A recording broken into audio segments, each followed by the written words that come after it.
Welcome to Afternoon Light, the podcast of the Robert Menzies Institute, hosted by Georgina Downer. King O'Malley these days is mostly remembered for the pub named after him in Canberra. An early Australian politician and one of the key founders of Canberra, O'Malley's is a story of murder and controversy, reinvention and mischief, which belie the fact he was responsible for Canberra's alcohol prohibition from 1910 to 28. Joining me to discuss the story of King O'Malley is author of How James Became King, the true story of James King O'Malley, Brian O'Malley. Welcome to Afternoon Light, Brian. Hi, Georgina. Thanks for the invitation to discuss the book and what new discovery of O'Malley's past, I might add, because certainly in his biography online, it states that his early years are by his own account, in inverted commas. So his time prior to coming to Australia has always been shrouded in mystery. Whenever he first arrived in 1888, he was very much selling himself as a Yankee, and he was out in the West, almost a gunslinger, embellishing his story around that time. But then in 1896, he was elected to the South Australian Parliament, which was a colony, of course, at that point. And a question started to be raised about what his antecedents were, because people were saying, well, clearly if he's American, he was ineligible to stand. And of course, I mean, before we get on to the story of King O'Malley's early history and why he's so significant to Australia, the question has to be asked, Brian, are you a relation? Because you share a Indeed, last that's name. the question. That's the first question everyone asks. And my wife would say the answer, you should be very clear that you're not. Now, I won't go into the boring DNA aspect of it, but I'm probably not. I would say no, probably not. However, my family does overlap with his family at the same time and place in a town called Pittston, Pennsylvania, where my great-grandfather and his two brothers went, and O'Malley's family has a very strong relationship with that town as well. So clearly during the famine era, that was a place that people went to, the O'Malleys. So I'm probably not related because I know through my DNA testing.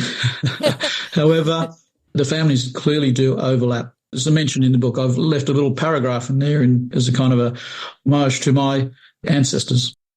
Oh, lovely. Well, I mean, it is quite a coincidence that your last name's O'Malley and you're writing a book about someone called O'Malley. And it would have been nice, but that's okay. So both families obviously emigrating from Ireland in that century. Yes, around the 1840s, 1850s. Clearly the so-called famine was going on at that time. And just to backtrack a slight amount, I've been doing genealogical work for about 40 years as an amateur genealogist. And over those years, I've kind of looked to see whether or not I was related, and nothing ever showed up, of course, because his name, King, it should be in inverted commas wherever you see it because it was a made-up name. So that was part of the reason I never kind of stumbled across King O'Malley in my genealogical research. So about 4 years ago, I thought, I'll have another more focused look at this and see if I'm related or not. And that's how this all unfolded, how the story began. Fantastic. For those in our audience, Brian, who are unfamiliar with King O'Malley, and God forbid there are some people who might be unfamiliar with him and might not have visited that Irish pub in Canberra that is an homage to King O'Malley to this day, just tell us who he was. Why is he important to the telling of the story of Australia? Yes, he was in the 1901, the original federal parliament, and was the Minister for Home Affairs in 1910 and around there. And he was involved in establishing the location of Canberra. Indeed, he wanted to name Canberra Myola, M-Y-O-L-A, until people pointed out, some people twigged to the fact that's kind of an anagram of O'Malley, and then he backtracked and we got Canberra instead. Shakespeare was another name that he had in his back pocket as well, but Canberra it was, not Myola. He was quite the extraordinary figure, as we will discuss in today's episode. He really was able to reinvent himself time and time again, and he must have had an amazing sense of his own importance, irrespective of whether it was warranted.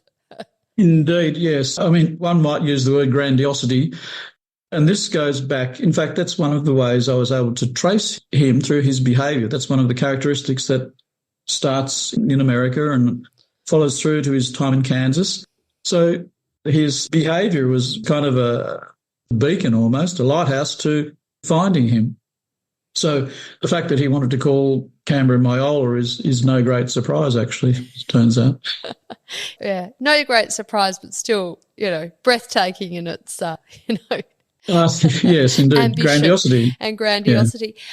So King O'Malley, someone who becomes Home Affairs Minister in the Fisher government, but someone who has come to Australia from the United States. Now, your book really examines his origin story, which is highly contested. He has his own version, and that's questionable whether it's accurate. We've had on this podcast the biographer of Chris Watson, the first Labor Prime Minister of Australia, but I think the first Labor leader of a national government in the world too. He was also not from Australia, and in fact he was South America, was it, or something? Yeah, sort of some connection? Born in Chile, actually, born off the coast of Chile. So I think in the end ends up being a New Zealand citizen and is able to creeps in through the door. Yes, run for Parliament in Australia. But of course, King O'Malley's story is way more complicated even than Chris Watson's. So tell me about his origin story, because it is typical of King O'Malley, extraordinary in its grandiosity. Yeah, that's right. Well, James Malley, and people might say, is his name O'Malley or Malley? When the Irish went to America during that era, many of them dropped the O off to become a bit more Anglo because there was some fear of the Irish back then. So James Malley's family arrived. He was born in Norwich, Connecticut on the 19th of August, 1857, and his father was a merchant. His uncle was a very successful merchant in Connecticut. He owned a big department store, which provided the source of some substantial funds in the future. And the first 20 years or so are not very clear still. But then on 6th of August 1881, the body of a young woman was washed up on the shore of New Haven, Connecticut. And attention immediately was drawn to the last person to be seen to be with this young woman, and that was James Malley. Now, James Malley is King O'Malley. My book goes to great lengths, in great detail, to prove this connection all the way through.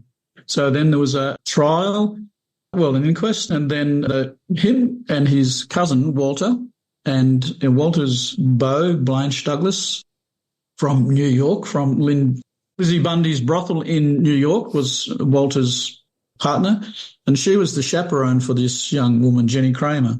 Then they were incarcerated for 12 months, and the following year a trial took place where they were found not guilty, the trio. And then James Malley's adventure started from there. There's a seminal book on the trial called Arsenic Under the Elms by a woman called Virginia McConnell. And towards the end of that, she makes the statement that James Malley disappears. There's no paper trail of him in the northeast of the United States from about August 1883, which is when James Malley appears in Kansas, essentially, and reinvents himself. I guess in that era too, it was easy to slip between states in the United States and reinvent yourself because there wasn't obviously the internet. Indeed. And people weren't necessarily coming and going from different parts of the United States, or let alone the world, to verify your story. Yes. I think part of the story goes to the opening of America through the railway system as well. During the trial, he was actually, or prior to the trial, in the inquest, he was actually identified as a drummer. Now, it's a word that's kind of gone out of usage, but drumming up business, I guess, is what you would say. And even prior to the murder, he was identified as a drummer, which is a person who's on the road selling merchandise and this kind of thing, drumming up business, essentially. And that all has to do with the, as I said, the opening up of the United States through the railway system. And when he appears in Kansas, what does he get up to in Kansas? What makes Kansas such an important part of the story? Indeed, yes. Well, he did many things during that period. He was very adept at looking for the main chance, shall we say. So first of all, he was identified as a clock plier, and many of these things are kind of lost to the modern world, if you like.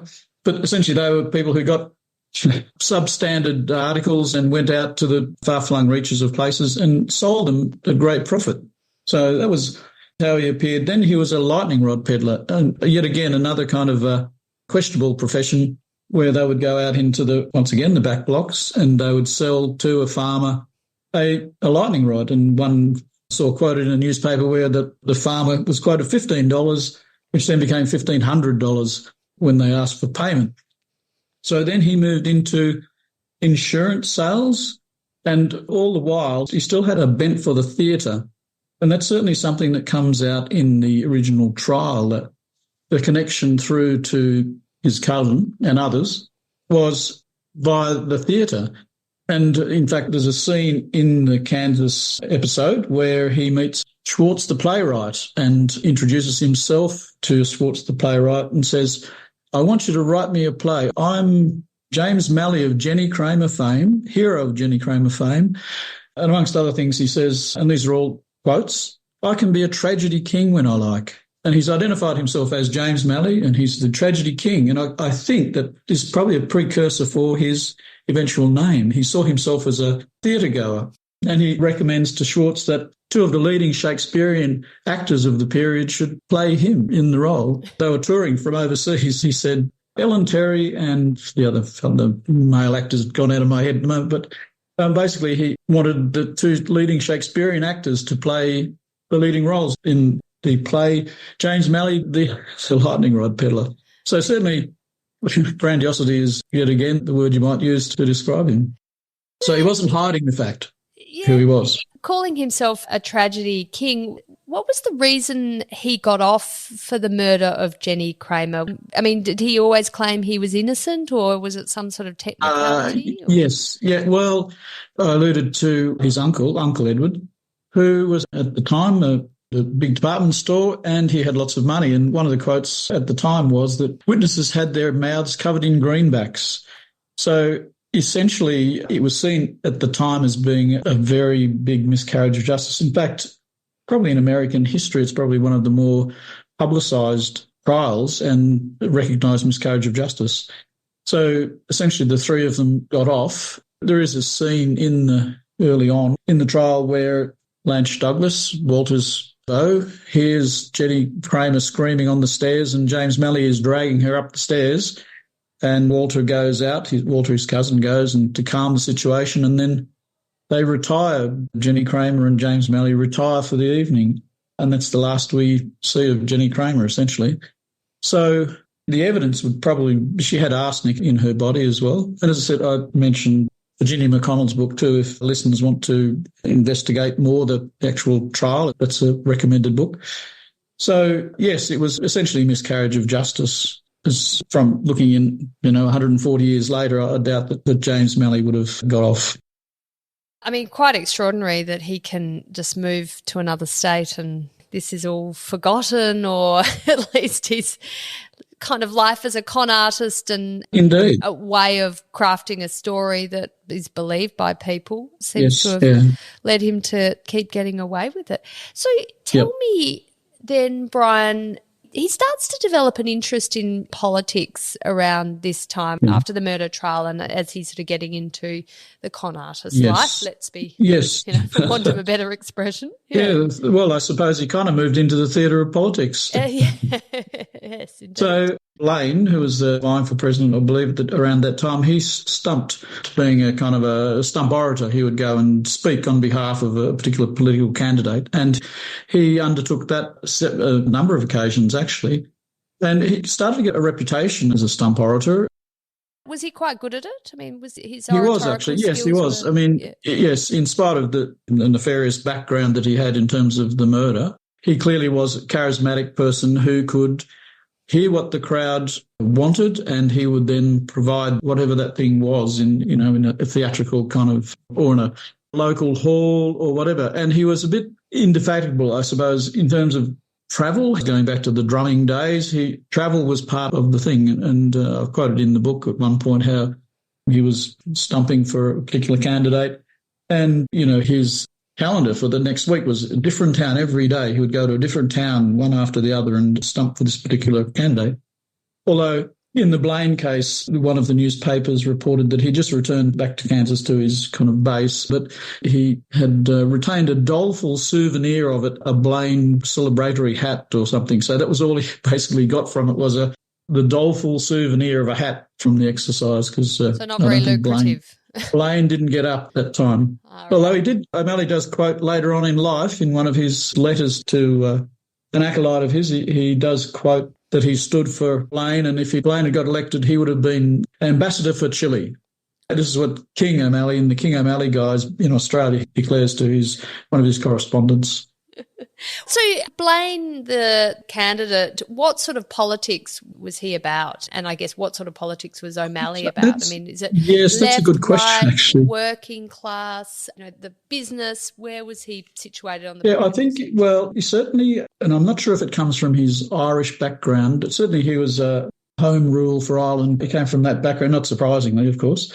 So I think his politics were probably slightly left-leaning, but it's hard to tell sometimes whether or not that left-leaningness just to ingratiate himself with the miners and the workers. And, I mean, later in life he had rental properties, in fact, some in Melbourne, in Little Collins Street even, and they weren't upmarket rental properties, if I can put it that way. So, yes, he would espouse kind of left-leaning. Now, whether or not that was heartfelt is a difficult question to answer. But certainly whenever he did eventually come to Australia, the miners, and in particular the miners, were people that he would have gone and spoken to about his politics. He got involved at that time too, didn't he, Brian, with the prohibitionist movement, which of course becomes pertinent with his ambitions for Canberra. Yes, that's right. What was that about? Was he a lifelong teetotaler himself? A couple of times he actually quotes, and he says, particular precise date in the 1880s, the precise date escapes me just for the time being. But one thing that is not immediately apparent, and I did find a newspaper article talking about prohibitionists. Essentially what it was saying was that prohibitionists were amongst the worst fraudsters going, including lightning rod peddlers and others. So, as I said, it's not immediately apparent that prohibitionists were kind of out for the main chance as well, but given his behaviour, it's no surprise that he was attracted into that domain as well. So, yes, the prohibition thing was kind of a vehicle along with many other things, including evangelism, which I haven't mentioned. He was actually an evangelist as well. And that's one of the first key things that you find when he arrives in Kansas, that he pops up as Bishop James Malley of New Haven, Connecticut, which is James Malley of New Haven, Connecticut, a.k.a. accused murderer. And that he was out amongst the people of Connecticut at that stage, and he was going to be down by the river preaching. So, I mean, once again, you go back to this kind of theatrical notion that it's all about influencing people through theatre, I suppose. And all the things he was doing were theatrical, and some of them were designed to make money, and some were just so that he could stand up and influence people, I guess. Yeah, obviously a real urge to get attention, to be admired and listened to. Indeed. As well as obviously the money-making ventures as well. What happened then, Brian, when he inevitably gets caught as a con artist pretending to be a bishop or a reverend, all those sort of moments? Yes, presumably he needs to kind of move on pretty quickly, does he? Yeah, that's right. Well, he does in Kansas. He evolves eventually to become, he's known as J.K. Malley, or Bishop J.K. Malley, as it turns out. And then when he's selling insurance, he gets a promotion, which is, once again, it's referenced in the book. The local newspaper says that Brother Malley, because he often called himself Brother Malley, apart from Bishop and other appellations that he used, he is promoted to be the insurance agent for the Northwest, which is Washington Territory back then in Oregon, so on the northwest coast of the US. And in the meantime, he leaves there and goes up into the Northwest, and the superintendent of the insurance company, about a month after his arrival, says how well he's doing, because, in fact, this is when he appears on stage for the first time on the 25th of February 1887 as King O'Malley in Oregon. And that's the first actual reference, public reference anyway, to him being King O'Malley. His supervisor writes a glowing report about how he'd done $200,000 worth of business or some figure like that. But unfortunately, a few months later, people realise that the insurance that they've been sold is basically all a scam, and he's hounded out of Washington Territory. Although he does go backwards and forwards, he still kind of braves the crowds for whatever reason. We've got him starting in Connecticut, then he's in New York, and then he's and then he's in Kansas, and then to Oregon and Washington State, and then down to San Francisco, So he's really covering the entire continent of North America, really. Does. Yes, he does. Well, at least the United States of America. He listed the most extraordinary number of names he's known by. I mean, by the time he gets to Oregon, I think it's Bro Malley, a.k.a. J.K. Malley, a.k.a. Bishop James Malley of New Haven, Connecticut and New York, Reverend James Malley of New Haven, James Malley of New York, James K. Malley. I mean, it goes on, and James Malley, the Wild Irishman. Wild Irishman, he indeed. Really kept going and going and going. And obviously it was catching up with him occasionally, but he was also getting away with it. So he now is starting to use, though, this king moniker by this stage in Oregon. Yes. How does he finally get to Australia? Because, of course, this is why he's relevant to us here in Australia today in 2024. Absolutely. Yep. So he left 2nd of July, 1888 from San Francisco. I think the big attraction then was the Melbourne exhibition of 1888. And some people might recall that Melbourne at that time was one of the wealthiest cities in the world because of the gold rushes, etc. So it would have been an attractive proposition for a person looking for the main chance and possibly escaping some notoriety or infamy that may have been following him from state to state. He was already selling insurance in San Francisco with a colleague called Dunphy who has a part to play. But yes, he leaves on the Mariposa and sails across, eventually arriving in Sydney at the end of July 1888.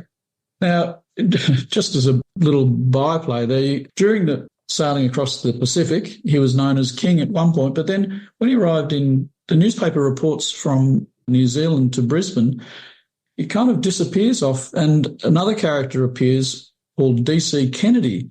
Now, D.C. Kennedy was a work colleague of his in San Francisco, and in other words, he had used his name for whatever reason, I'm not sure, from the New Zealand to the Brisbane leg of the journey. He borrows somebody else's identity, a person who used to work for him. He appears on the ship manifest all of a sudden, and O'Malley disappears. So he's still kind of ducking and weaving even at that stage.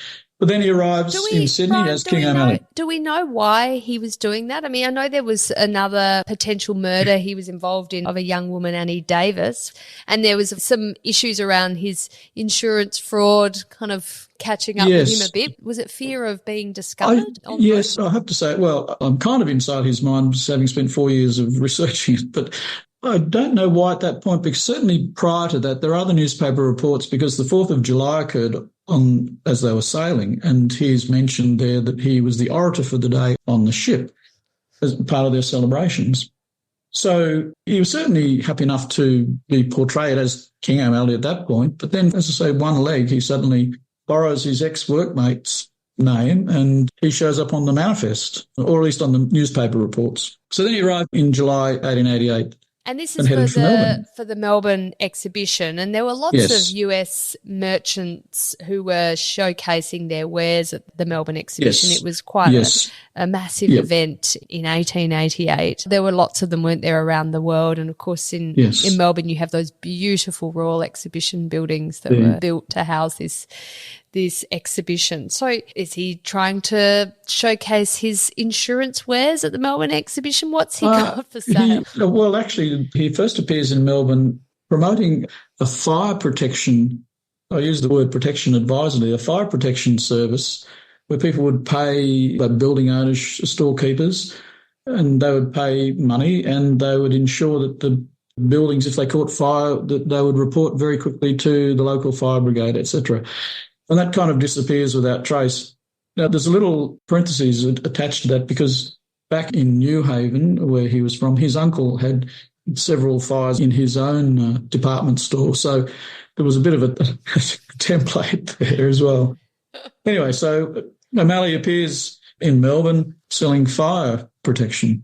That kind of disappears very quickly. Then he's in amongst all the journalists and telling great stories about the Wild West and stumping for politicians and this kind of thing. So he gets a reputation. At one point, he's chaired off somewhere by all the other journalists because of his fabulous storytelling.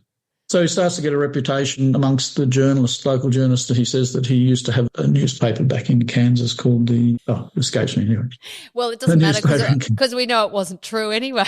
Probably not. That's right. Yeah, it's just made up. So there's a story that when O'Malley comes to Australia, he decides that he'll one day be Prime Minister of Australia. So he continues to have a huge set of expectations for himself. The grandiosity continues across international wherever borders. he goes. How does he even get it into his head that he's going to be Australian Prime Minister? I mean, obviously there's no Commonwealth of Australia quite yet. That doesn't happen until 1901. But he's been interested in politics in the United States, been speaking on behalf of candidates. He's involved in the prohibition movement. Whether he believed these things or not, let's, query that. But he at least has this interest in politics, and now he's flirting with journalists. But to have that ambition of coming to a country and then saying, I'm going to be Prime Minister of it. Yeah, that's right. Some of those statements were made probably a little bit later. He stood a couple of times in Wangaratta and in Tasmania. He tried a couple of times. It wasn't until the 1896 election that he was finally elected. And then he stood in the 1901 election, the first federal election. He stood for the seat of Darwin, which is not actually Darwin, but the seat of Darwin was on the west coast of Tasmania, as it turns out. So it was that very, very remote west coast miners and that kind of people who were voting, essentially. So he would stump for them. In terms of his ambitions, there was certainly one, I think I've quoted, it was around 1910, where he was quite convinced that in the next few years he was going to be the Prime Minister of Australia, because along with his made-up backstory that he was born in Canada, or because that's when this kind of started, because as an American he couldn't stand, but if he'd been born in Canada as a Commonwealth citizen, he was eligible to stand.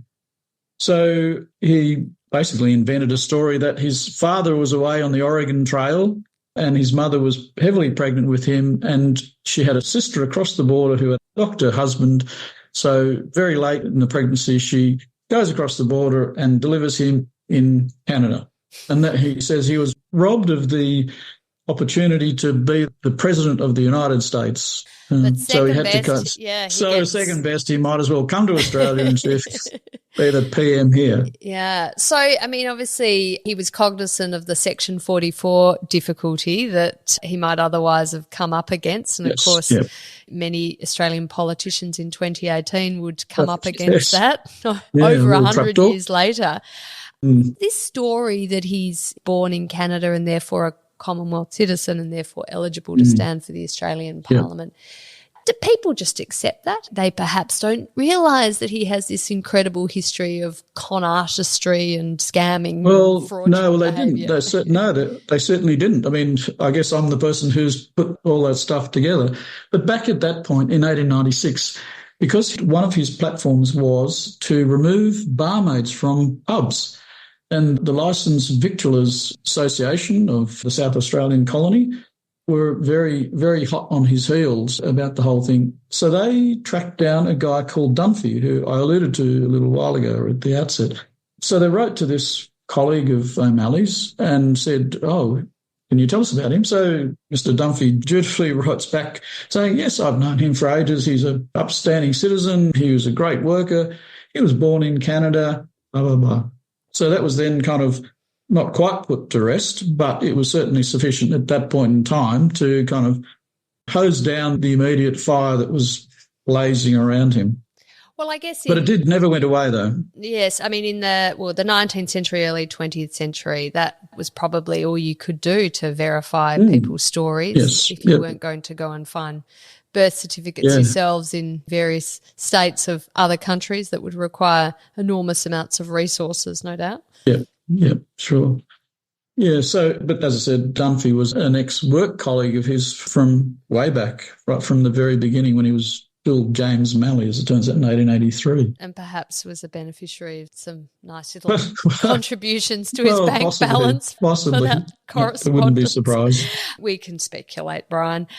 What do you think it says about Australia at that time that someone like King O'Malley was able to enter the Parliament, and presumably sounding very American in his accent, and obviously his background's very unknown. He's running for a seat in a remote part of Tasmania, so perhaps it was easier to be elected where there weren't sort of huge population centres and people kind of talking to each other and interacting and muttering to each other about concerns they might have about a candidate.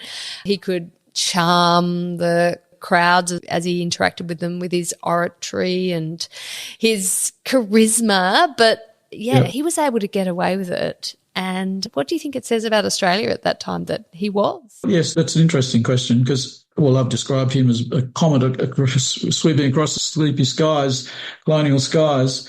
And I think there was that back in those days, theatrical persona that he put forward was kind of entertaining as much as anything, entertainment and flamboyance. And in fact, was quoted often, he had a lavender-coloured coat that he used to wear, lavender.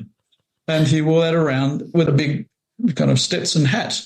So it was about attracting attention. And then he would tell stories to people and he would just wander up and down the city street and then people would talk about him. And it goes back to this whole thing of, in fact, a lesson he learned probably from his father and his uncle about advertising, that they were big advertisers back in Connecticut. So it was all about self-promotion, self-advertising, creating a scene around yourself. And I guess it probably did reflect Australia's, well, should I use the word backwater back in those days, that they weren't used to this kind of political theatre. Maybe there were other theatrical too, but certainly that persona went with him wherever he went for the next 20 years when he was in politics. People just couldn't help talking about him. The number of newspaper reports is just endless. In fact, the National Library of Australia that I utilised a lot has 11,000 items in it that he left behind in his archive, a number of which are newspaper clippings that he's collected along the way. So certainly he was always a person that was well talked about. Well, and a Stetson and a lavender jacket. Lavender coat. Can well imagine he would have been noticed. And, of course, an American accent at a time when there wouldn't have been many American accents in Australia too. So he gets into Parliament and I mean, how are we not surprised? He does very well, doesn't he? Yes. Yeah, indeed. So he was elected in the 1901 Parliament and then until 1917. So his political career was basically 1896 to 1917. And through whatever machinations, eventually ends up being the Home Affairs Minister, with his eye on the main prize, of course, of Prime Minister. Yes. Still. So he's Home Affairs Minister in the government of Andrew Fisher, Labor government. So he's a member of the Labor Party at this stage. He's got a passion for Canberra, despite being a member from Tasmania, but obviously the ambition is that the federal parliament will one day meet in Canberra. At that time, of course, it was meeting in Melbourne. But he really was very keen that Canberra be established as the national capital. As you said, it really should have been known as Myola or Shakespeare as very much a second choice. But he's often remarked upon as one of the fathers of Canberra. Do you think he deserves that title? I mean, what were his actual efforts to establish Canberra, not least trying to get it named after him by sort of some subversive way? Yes, there was a party of senators and others who went around looking for the site. And one of the things that is remarkable in my own mind is one of the newspaper reports that says how all of the others on this entourage going around the country were all kind of burned out from the expedition, except for one person, and that was King O'Malley, because largely I suspect he enjoyed the kind of the adrenaline rush of travel and the newness and meeting new people. And he was described as basically the only one who was up to the job of going around assessing the different locations. He put forward of course, the Burley Griffin saga as well. That from what wasn't part of the research, but just in discussion that I had with some people, I think that the way he had designed the criteria for the architects for the design, that it eliminated a whole range of Anglo-British people and others, and it kind of pushed them towards an American as being the likely winner. I might stand corrected on that, but that's certainly what I understand, is that kind of he rigged the criteria so it would push people towards a particular. Anyway, the Burley Griffins ended up with the contract, and it's a city that I live in now, and it's a wonderful city, and that goes back to the original design. So certainly he had a big part to play in that, there's no doubt. The prohibition thing, I'm not sure when that finished. I have to say that most of my focus has been on the first 30 years and not the latter years, as it turns out. But certainly he has a suburb named after him, indeed, in Canberra. So I don't think that's overstated. I think his influence extends to Canberra itself. Yes, well, look, in fact, I think to have a pub named after you in Canberra really is all one needs. Yes. I mean, a suburb, yes, well, right. Yeah, that's right. Well, it is kind of ironic. The irony, of course, is the whole thing. Yeah, of course. The other thing he is known for is his contribution to the establishment of a national bank of Australia, the Commonwealth Bank, as it becomes. Yes, yeah. And it's interesting, actually, in the Menzies collection, there's actually a book by Leslie Jauncey that O'Malley sends to Menzies, we think in the early 1940s.